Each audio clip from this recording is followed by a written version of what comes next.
유형자산입니다. 자, 물음 1의 경우에는 첫 번째하고 두 번째 물음은 손상차손이나 손상차손 환입을 요구한 거고, 물음 3의 경우에는 용도 변경으로 인해서 건물을 투자부동산으로 대체하는 경우 문제입니다.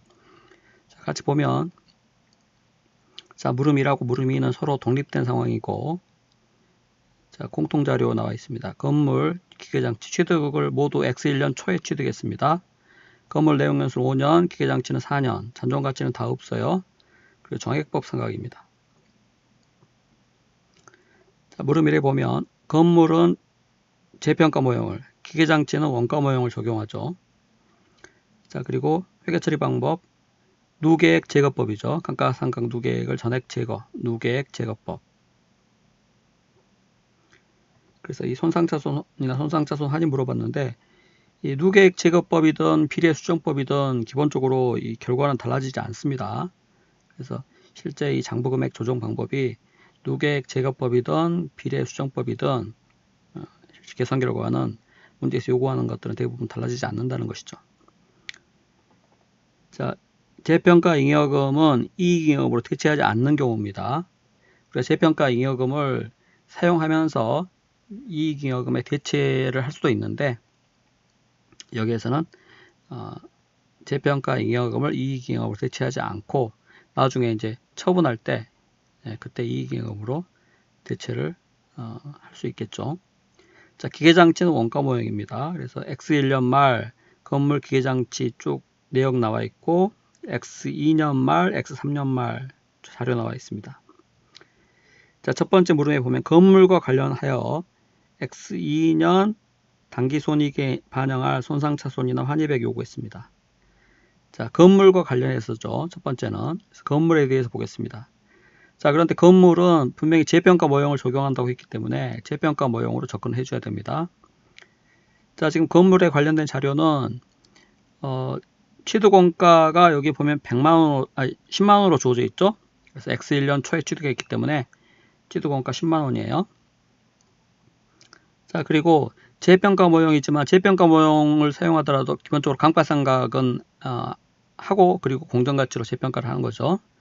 자, 그래서 보면 지금 감가상각 누계액이 없습니다.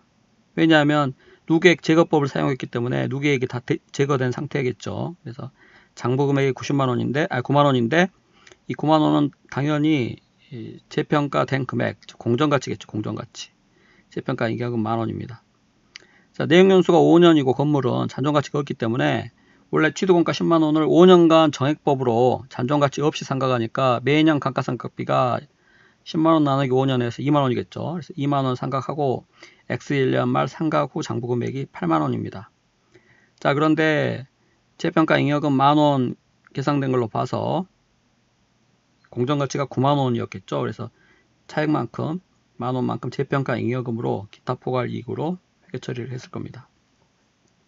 자, 그렇게 해서 장부금액 9만원이 이렇게 공정가치로 누계액 제거법에서는 이 장부금액 자체가 공정가치가 되는 거죠. 감가상각 누계액을 다 제거해버리니까. 자, 그 다음 X2년도의 감가상각은 재평가 모형의 경우에 공정가치 금액을 기초로 감가상각을 하죠. 자, 원래 내역연수가 5년인데 1년 경과가 됐기 때문에 9만원을 잔존가치 없이 나머지 4년간 감가상각을 하게 되겠습니다. 그래서 X2년 감가상각비는 9만원 마이너스 제로 나누기 4년 이렇게 되겠죠. 9만원 마이너스 제로 나누기 4년. 자, 계산하면 이게 22,500원이죠. 빼면 X2년 말 감가상각 후 장부금액이 67,500원입니다. 9만원에서 X2년 감가상각비를 뺀 금액이죠. 자, 그런데 문제 자료에 X2년 말 건물의 공정가치가 65,000원으로 주어졌기 때문에 일단 65,000원으로 재평가를 해야 됩니다. 자, 공정가치가 더 작기 때문에 재평가 손실인데 지금 그 이전에 재평가 잉여금 만원이 존재하기 때문에 재평가 잉여금을 감소시켜줘야죠. 재평가 잉여금 2,500원을 감소시킵니다. 자, 그리고 X2년 말에 회수 가능액이 45,000원이 있기 때문에 건물 회수 가능액 45,000원으로 손상차손을 인식해 줘야겠죠.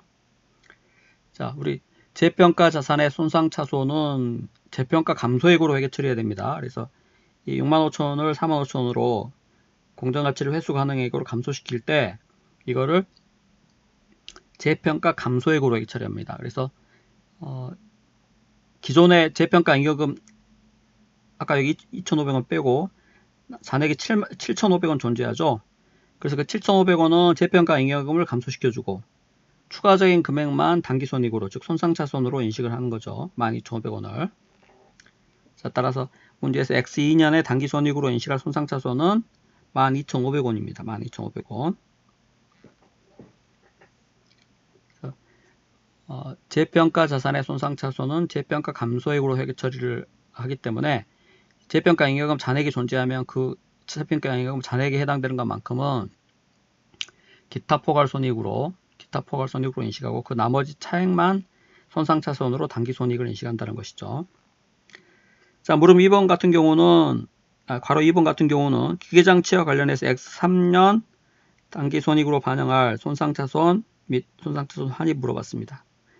자, 기계장치의 경우에는 원가 모형이기 때문에 이거는 재평가 모형이 아니죠. 그래서 자, 기계장치 취득원가 5만원, X1년 초에 취득했습니다. 그래서 5만원.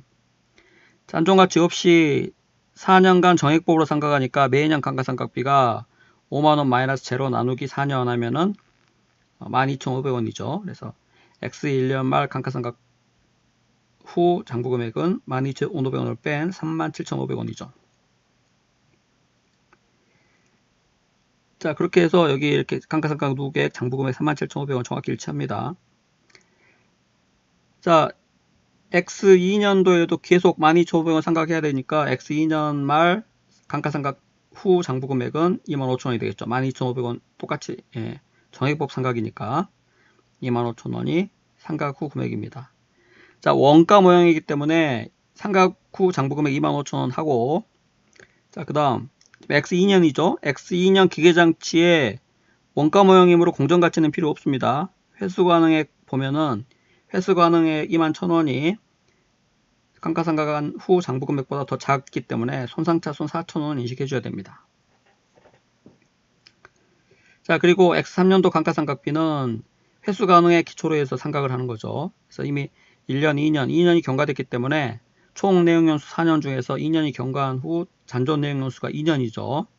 잔존가치가 없기 때문에 21,000원을 잔존가치 없이 정액법으로 나머지 2년간 상각하면 됩니다. 그래서 X3년도 감가상각비는 21,000원 마이너스 제로 나누기 2년이죠. 21,000원 마이너스 제로 나누기 2년. 그래서 1,500원이 감가상각이 될 것이고 따라서 X3년 말 감가상각 후 장부금액은 1,500원입니다. 자, 그런데 X3년 말에 그 기계장치의 공정가치는 필요 없죠. 원가 모형이기 때문에. 기계장치의 회수가능액이 15,000원인데 주의하실 점. 이 손상이 발생하지 않았을 경우에 장부금액이 아까 이 손상차손 고려하지 않았을 때 지금 5만원, 37,500원, 25,000원 매년 12,500원씩 상각되기 때문에 손상이 발생하지 않았다면 X3년 말 장부금액은 여기서 12,500원이 차감된 12,500원이 되겠죠. 그래서 회수가능액은 15,000원이지만 미손상 시의 장부금액 12,500원이므로 12,500원까지만 손상차손을 환입해 줘야 됩니다. 그래서 손상차손 환입해야 될 금액이 2,000원이라는 거죠. 이 차액. 왜냐하면 미손상 시의 장부금액 12,500원을 넘어서 회수가능액 15,000원까지 환입해 버리면 이거는 뭐예요? 이거는 재평가한 결과가 돼버립니다. 미손상 시의 장부금액이 12,500원인데 그 금액보다 더 높은 금액으로 이 기계장치를 인식해버리면 평가해버리면은 사실상 재평가한 셈이 되는 거죠. 그래서 원가 모형이므로 재평가를 하면 안 됩니다. 그래서 항상 회수가능액 손상차손 환입할 때에는 미손상 시의 장부금액을 한도로 한다는 거 꼭 주의하셔야겠습니다. 막 계산하다 보면 순간적으로 잊기가 쉽습니다. 그래서 항상 손상차손 환입할 때는 미손상 시의 장부금액을 체크해보는 습관을 꼭 하셔야 됩니다. 그래서 손상차손 X3년 환입 금액은 2,000원입니다. 2,000원. 자, 그 다음 괄호 3번 X2년 초에 사무실로 사용하던 건물을 이 건물을 X1년 말까지 지금 취득원가 X1년 초에 10만 원이었고 2만 원 상각하고 만 원은 재평가 했죠. 여기까지는 아까하고 똑같습니다. 했는데 X2년 초에 이 건물을 용도 변경했어요. 임대 목적으로. 그래서 투자 부동산으로 대체를 이제 해야 되는데 투자 부동산에 대해서 공정가치 모형을 적용한다고 했습니다. 그래서 공정가치가 쭉쭉 나와 있는데 자, 용도 변경을 할 때 이 투자 부동산을 공정가치 모형을 사용하는 경우 항상 간주원가는 용도 변경 시점의 공정가치입니다. 자, 투자 부동산을 공정가치로 평가할 때는 항상 공정가치로 대체한다는 거 주의하시기 바랍니다. 자, 지금 투자 부동산을 공정가치 모형으로 사용하고 있기 때문에 아까 X1년 말 건물의 이 공정가치 즉 장부금액이 9만원이었죠. 9만원. 자, 그런데 X2년 초에 용도 변경 시점이 X2년 초죠. X2년 초에 이 대체를 할 때 기존의 장부금액 9만원을 그대로 대체하는 게 아니고 항상 그 용도 변경 시점의 공정가치입니다. 그래서 X2년 초에 건물 공정가치가 7만 5천원으로 주어졌기 때문에 7만 5천원으로 투자 부동산에 대체를 해야 됩니다. 자, 어떨 때 그런다고요? 어떨 때? 투자 부동산을 공정가치 모형으로 평가하는 경우에 그렇다는 거죠. 투자 부동산을 공정가치 모형으로 평가하는 경우에는 항상 용도 변경 시점에 공정가치로 대체한다는 겁니다. 그래서 공정가치가 7만 5천원이기 때문에 7만 5천원으로 대체하고 이때 장부금액과 공정가치의 차액은 재평가 회계 처리하고 동일한 방식으로 회계 처리합니다. 그래서 9만원을 7만 5천원으로 재평가한다고 보면 되겠습니다. 자, 따라서 재평가 손실을 인식해야 되는데 그 이전에 인식한 재평가 잉여금이 있기 때문에 재평가 잉여금 만원을 감소시켜주고 추가로 5천원은 재평가 손실로 인식해줘야 된다는 거죠. 자, 그리고 난 다음에 X2년 말 이 투자 부동산의 공정가치가 지금 8만원으로 주어져 있기 때문에 X2년 말에 투자 부동산 공정가치 8만원으로 투자 부동산 평가이익을 인식해줘야죠. 5천원만큼. 그래서 투자 부동산을 공정가치 모형으로 평가하는 경우에는 그 투자 부동산을 감가상각하지 않습니다. 왜냐하면 감가상각을 하고 공정가치 평가를 하나 감가상각을 하지 않고 공정가치 평가를 하나 어차피 단기손익에 미치는 영향은 동일하기 때문에 굳이 감가상각을 하지 않는다는 거죠. 그래서 투자 부동산을 공정가치 모형으로 평가하는 경우에는 감가상각을 하지 않고 바로 평가손익을 단기손익으로 인식한다. 그래서 평가이익 5천원 인식을 하면 되겠습니다. 자, 그래서 문제에서 X2년 초 회계처리와 X2년 말 회계처리를 각각 요구했어요. 차변 대변을. 그래서 X2년 초에는 자, 건물 장부금액 9만원 있죠? 9만원을 제거하고 대변에 투자부동산을 자, 공정가치 모형이기 때문에 공정가치로 대체합니다. 그래서 용도 변경 시점 X2년 초 공정가치가 7만 5천원이기 때문에 7만 5천원으로 인식을 하고 그 다음에 기존의 장부금액과 이 공정가치와의 차액을 재평가 회계 처리하고 동일하게 한다고 했죠. 그래서 기존에 인식한 재평가 잉여금 기타 포괄이익을 줄여주고 만원만큼은 더 추가적인 금액은 재평가 손실로 즉 단기손익으로 인식해 줘야 된다는 거죠. 자, 그리고 난 후에 기말에는 5천원만큼 투자부동산 평가이익 감가상각을 하지 않고 투자부동산 평가이익 인식을 해주면 되겠습니다.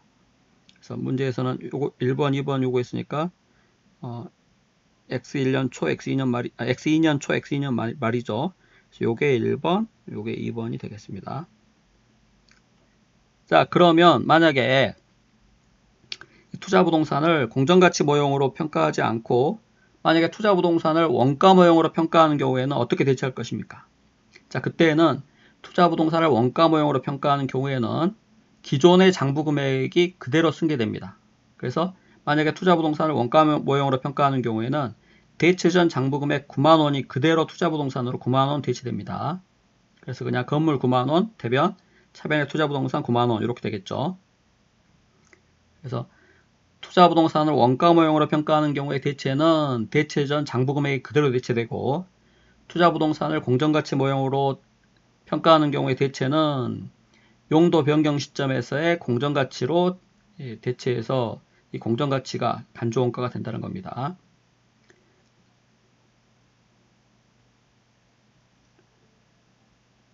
자, 그 다음 물음 2의 경우에는 이제 중단영업손익 X2년 포괄손익계산서에 인식할 중단영업손익을 요구했는데, 자, 이 중단영업과 관련해서 기업에게 기준서에서는 중단영업과 관련해서 이 둘의 합계금액을 단일금액으로 포괄손익계산서에 표시를 하도록 하고 있습니다. 그래서 이 두 금액은 뭐냐면, 자, 중단영업손익을 세후 금액으로 계산한 금액과, 자, 그 다음에 중단영업에 포함된 자산이나 처분자산 집단을 순공정가치로 측정하거나 처분함에 따른 금액을 세후 금액으로 측정한 금액 두 개를 합해서 단일 금액으로 표시합니다. 그러니까 기본적으로 세후 금액을 단일 금액으로 표시를 하되 중단영업에 포함된 자산이나 이 자산 집단을 순공정가치로 측정함에 따른 매각 예정 비유동자산 손상차손을 이 중단영업 손익에 포함시켜 가지고 세후 금액으로 보고를 해야 된다는 거죠. 자, 그래서 여기 보면 매각 예정으로 분류된 비유동자산은 기업의 기준서에 의하면 매각 예정으로 분류된 비유동자산은 순공정가치와 장부금액 중 작은 금액으로 측정합니다. 자, 우리가 기본적으로 손상차손으로 인식할 때는 회수가능액이 장부금액보다 낮으면 회수가능액으로 측정을 해야 되겠죠. 그래서 그때 회수가능액은 순공정가치와 사용가치 중 큰 금액입니다. 자, 그런데 매각 예정으로 분류됐다는 이야기는 사용하지 않는다는 것이죠. 자, 따라서 사용가치가 없다고 보면 그때 이 순공정가치는 사실상 회수가능액 개념이라고 생각하시면 되겠습니다. 그래서 이때 회수가능액과 장부금액과의 차액 이게 생기면 사실상 손상차손 개념이죠. 그래서 이 매각 예정 비유동자산 손상차손이라는 회계 처리를 해줘야 됩니다. 그래서 매각 예정 비유동자산은 순공정가치와 장부금액 중 작은 금액으로 측정을 하고 그리고 감가상각을 중단합니다. 매각 예정으로 분류되었기 때문에 감가상각을 하지 않는다는 거죠. 자, 그래서 보면 물음 2를 봅시다. 가전사업부, 제과사업부 두 개 사업부가 있는데 X2년 말에 제과사업부 전체를 X3년 중에 매각하기로 결정했습니다. 그래서 제과사업부를 이제 사업을 중단하기로 한 거죠. 그래서 제과사업부의 자산이 건물하고 기계장치가 있는데 제과사업부, 건물, 기계장치 X2년 말 장부금액은 6만원, 2만 5천원이었습니다. 취득원가에서 감가상각 두 개를 뺀 금액이죠. 자, 그런데 이 제과사업부 X2년 말 유형자산 중 건물의 경우에는 공정가치 4만원, 매각 부대비용이 제로. 그러니까 순공정가치가 4만원이라는 거죠. 순공정가치라고 하는 것은 공정가치에서 매각 부대원가를 뺀 금액이니까. 그래서 건물의 경우에는 순공정가치가 4만원, 기계장치의 경우에는 순공정가치가 얼마입니까? 매각 부대비용을 뺀 순공정가치가 15,000원이죠. 그래서 건물의 경우에는 순공정가치가 4만원, 기계장치의 경우에는 순공정가치가 15,000원이므로 장부금액 6만원, 25,000원보다 순공정가치, 이게 사실상 회수가능의 개념이라고 했죠. 사용가치가 없다고 봅니다. 매각 예정으로 분류했기 때문에 계속 사용할 게 아니죠. 그래서 순공정가치가 사실상 회수가능의 개념이라고 생각을 하면 회수가능액이 장부금액보다 더 작으면 이게 손상차손이죠. 그래서 건물과 관련해서는 2만원만큼, 기계장치와 관련해서는 만원만큼 손상차손을 인식해 줘야 되겠습니다. 그래서 총 3만원 매각 예정 비유동자산 손상차손을 인식을 해야 되고, 자, 제과사업부 X2년 중단 세전 영업이익이 10만원이기 때문에 세전 영업이익 10만원에서 매각 예정 비유동자산 손상차손 인식액 3만원을 뺀 나머지 7만원이 세전 중단 영업손익이고 법인세율이 30%이기 때문에 세율 30%를 고려해보면 자, 일반화세를 곱해야죠. 세후 중단 영업손익은 7만원에 70%니까 49,000원이죠. 그래서 중단 영업손익 보고될 금액이 이렇게 세후 금액 49,000원으로 보고됩니다. 그래서 아까 여기 설명드린 것처럼 둘 다 세후 이익이고 중단 영업손익뿐만 아니라 거기서 어떤 금액을 매각 예정 비유동자산 손상차손 금액을 뺀 금액에다 세금 효과 고려해서 세후 금액으로 계산해 주시면 되겠습니다.